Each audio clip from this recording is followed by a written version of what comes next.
We have been vaccinated and boosted. We have done everything to comply to China. We like living in China, but this is ridiculous. It's not fair to us as foreigners. It's not fair to the Chinese individuals who live in our building. Why are you punishing us now for being good, compliant individuals?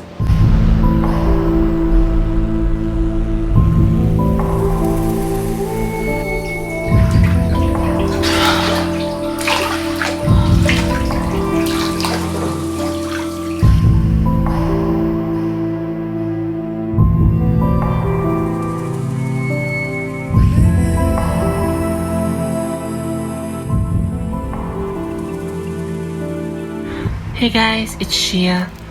I know, it's been a few months, but I'm back with more plans for the future of this channel. Things have been pretty much out of control for the past few months. Some major event happened in Shanghai, and there's a lot that I'm not able to share in this video. I've been gone for months because I felt stuck physically and mentally, and I really needed time to heal myself since I didn't want to bring any negativity to the channel and my audience. Speaking of audience, hi, how are ya? It's been a while. I hope you're doing well, no matter where you are or which language you speak. For me, obviously I wasn't okay, but I'm doing better now. And I know in order to come back to this channel, I needed to make a video to address everything. Things like where I've been, what I've been doing, and why such a long break, and the most important question, what exactly happened to the place I live, China. Throughout the past few months, I've been trying to feel myself here and there, and I finally feel comfortable again to put all my feelings together and merge them into words.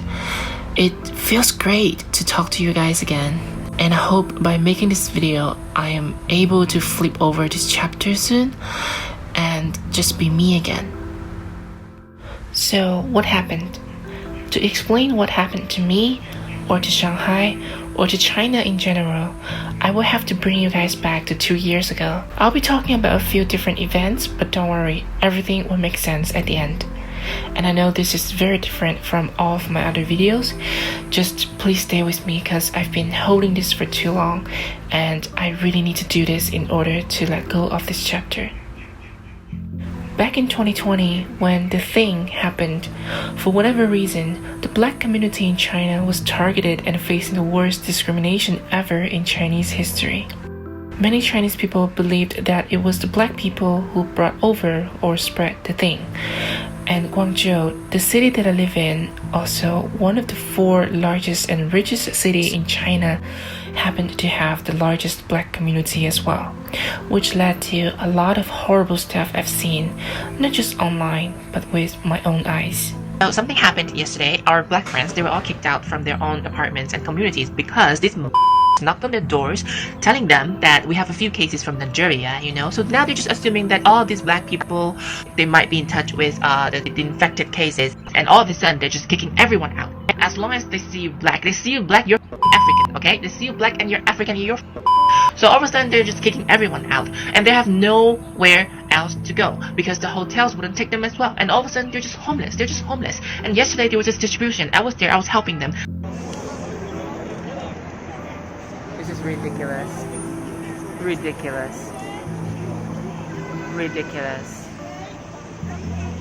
These people are all of a sudden homeless. All of a sudden completely homeless.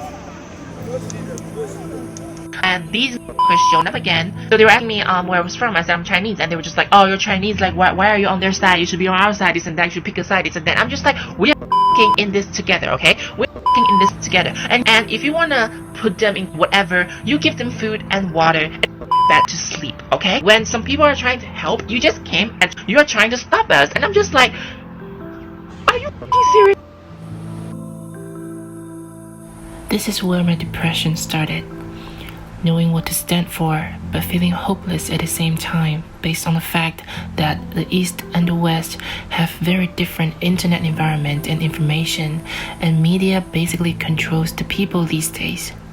It's almost impossible to reason with people who only see one side of the world. In fact, I've met many Chinese who have strong opinions on black people, yet they never had a single friend or classmate or co-worker who is black. It's the same thing as people discriminating me for being a trans woman without knowing anything about me as a person.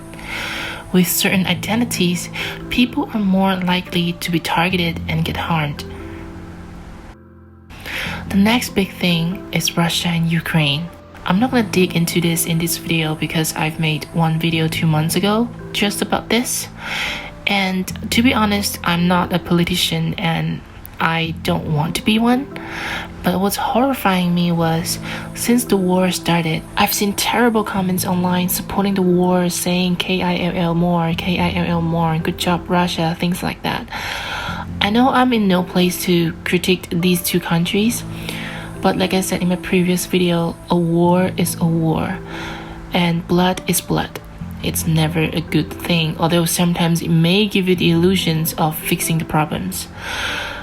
You may say, it's none of your business. You are not black. You are neither Russian or Ukrainian. Why would you care? Why would you feel sad? Why don't you just mind your own business? Well, my answer is actually very simple. I have a heart, and I feel, and I think, and I react to inhuman behaviors. It's just that simple, honestly. I have friends from Russia. I have friends from Ukraine. I really just want this to end. And seeing the comments on Chinese social media, it really shocked me, and I just fell into the black hole again. A few months went by. It was a bright, cold day in April, and the clocks were striking 13. I woke up from a nap and realized my building became one of those areas under strict control. Turned out there was someone who got the thing next to my building.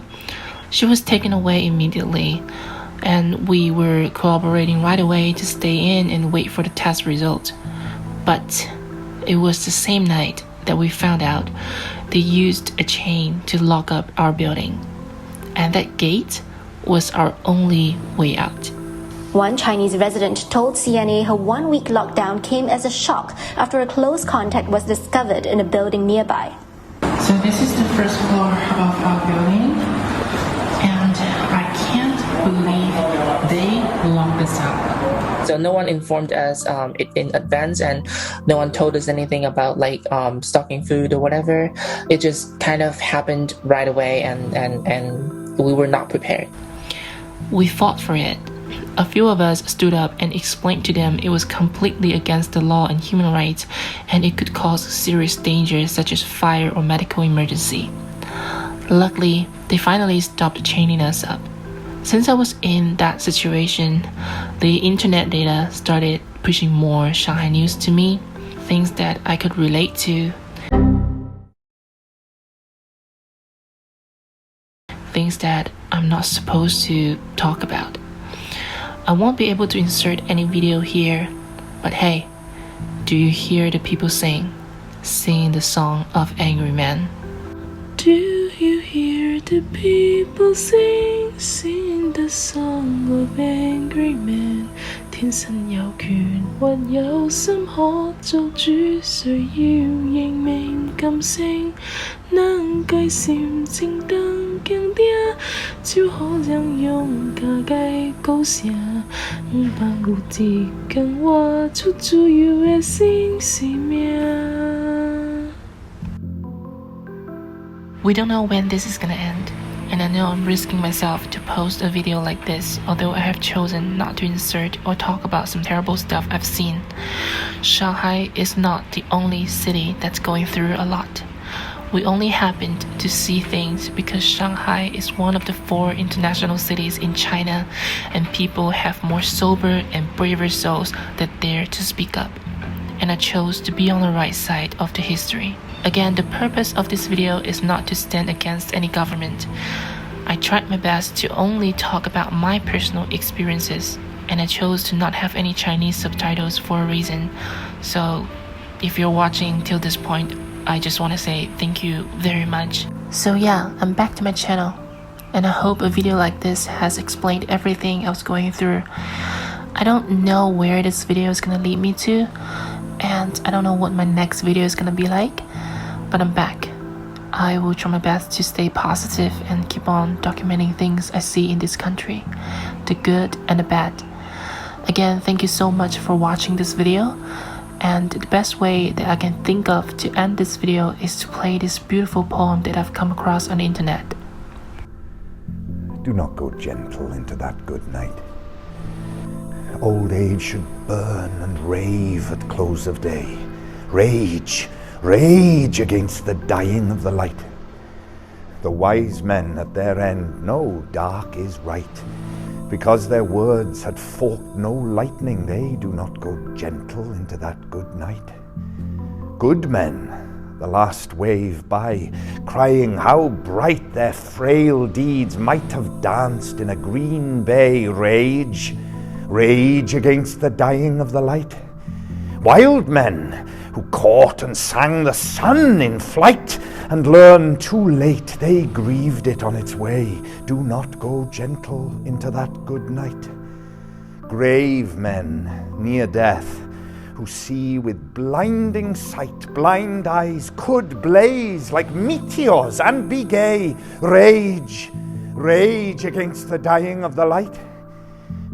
And you, my father, there on the sad height, curse, bless me now with your fierce tears, I pray. Do not go gentle into that good night. Rage, rage against the dying of the light.